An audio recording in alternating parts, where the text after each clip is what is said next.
Engine পুৰণি হৈছে, engine ঠায়ে ঠায়ে নচলা হৈছে। ঐ ডিচি এনেকৈ তেওঁলোকে কথা কয়। এইসকলে আমাক চৰিত্ৰ শিকাব। প্ৰত্যেক দিন হিমন্ত বিশ্ব শৰ্মা ডাঙৰীয়া অসমীয়া সংস্কৃতিক অপমান কৰে। তেওঁলোকৰ পৰা চৰিত্ৰ শিকিম নেকি? মানুহক কেনেদৰে ভাবুকি দিব লাগে সেইটো চৰিত্ৰ শিকিম নেকি? এইসকলে আমাক অসমীয়া সংস্কৃতিৰ বাবে আমাক শিক্ষা প্ৰদান কৰিব। এই তেওঁলোকৰ ব্যৱহাৰৰ বাবে আজি অসমীয়া মানুহ তেওঁৰ পৰা আঁতৰি গৈছে। তেওঁলোকৰ নিজৰ অপপ্ৰচাৰ চলাই থাকক, অসমৰ মানুহৰ ওপৰত মোৰ বিশ্বাস আছে। হাৰিলে পদত্যাগ কৰিব। তেওঁ পদত্যাগ কৰিলে নেকি?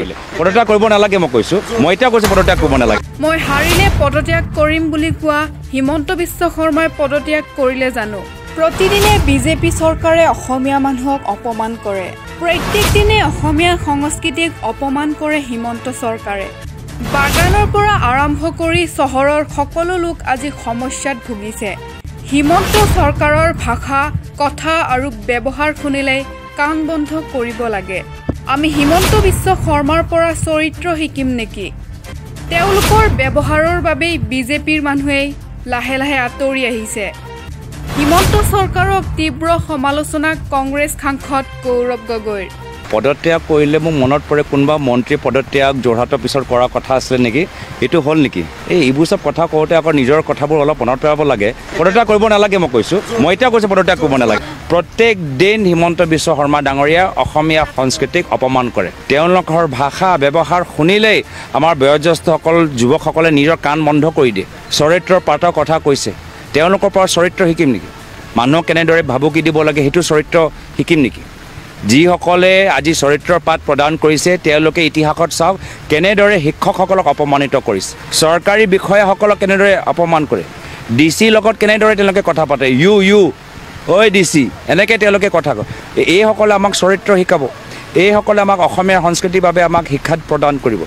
এই তেওঁলোকৰ ব্যৱহাৰৰ বাবে আজি অসমীয়া মানুহ তেওঁৰ পৰা আঁতৰি গৈছে। অসমৰ জনসাধাৰণ যিকোনো দলৰ প্ৰতিনিধিসকলৰ কথাবোৰ শুনিব পাৰে, এইটো তেওঁলোকৰ নৈতিক অধিকাৰ, তেওঁলোকৰ সাংবিধানিক অধিকাৰ। কিন্তু সেই সাংবিধানিক অধিকাৰৰ পৰা এইখন চৰকাৰ বাধা দি আছে। আমাৰ ওচৰত আহি ৰাইজে কিনো ক'ব? তেওঁলোকৰ সমস্যাবোৰহে আমাৰ সন্মুখত দাঙিব, তেওঁলোকৰ অভাৱবোৰ আমাৰ সন্মুখত দাঙিব। কিন্তু বিজেপি চৰকাৰে নিবিচাৰে যে অসমৰ জনসাধাৰণ, বিহালী জনসাধাৰণ নিজৰ বেদনা কংগ্ৰেছ দলৰ বিধায়কসকল, সাংসদসকলৰ আগত প্ৰকাশ কৰে। তাৰ কাৰণে বিজেপি দলে গোটেই শক্তি প্ৰদান কৰি অগণতান্ত্ৰিকভাৱে তেওঁলোকক বাধা দিছে। আজিৰ পৰা যদি ইতিহাসলৈ চাওঁ, আজিৰ পৰা 10 বছৰ আগতো হিমন্ত বিশ্ব শৰ্মা ডাঙৰীয়া প্ৰধানমন্ত্ৰী মোদী ডাঙৰীয়া গালি পাৰিছিলে। আজি কিবা বিপৰীত অহা 10 বছৰ পিছত আকৌ তেওঁলোকে গালি পাৰিব পাৰে। তো আমিতো বৰ্তমানত চাম।